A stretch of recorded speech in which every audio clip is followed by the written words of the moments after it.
If you want to quickly crop in Krita, you're in the right place. In this tutorial, I'll show you 2 easy ways to crop your artwork, whether you want to manually trim the canvas or crop it to a precise selection. This is a simple but super useful skill for cleaning up your composition, removing empty space, or focusing on the most important part of your drawing. If this video helps, make sure to hit like and subscribe for more quick Krita tutorials. Alright, let's jump into it. First, let's use the crop tool. This method is great when you want full control over exactly what part of the canvas stays visible. On your keyboard, press C to select the crop tool. Once it's active, click and drag on the canvas to draw a crop box around the area you want to keep. After that, take a moment to fine-tune the crop by adjusting the edges or corners of the box.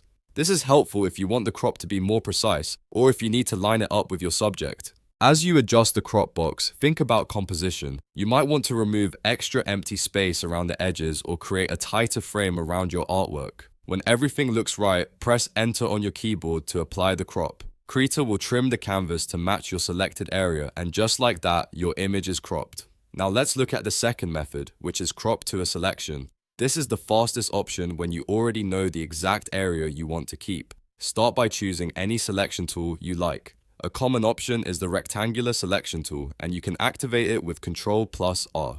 With the selection tool active, draw a selection around the area you want to preserve. Once your selection is ready, go up to the image menu in the top menu bar. From there, click Trim to Selection. Krita will instantly crop the canvas so it matches the shape and size of your selection. This is especially useful when you want a very exact crop without manually dragging a crop box. So to recap, if you want manual control, use the crop tool with the C shortcut. If you want a more precise crop based on an existing selection, use Trim to Selection from the image menu. Both methods are fast, simple, and perfect for cleaning up your canvas in Krita. If this tutorial helped you, please give it a like, subscribe for more Krita and digital art tips, and check out the next video for more easy editing workflows. Thanks for watching, and I'll see you in the next one.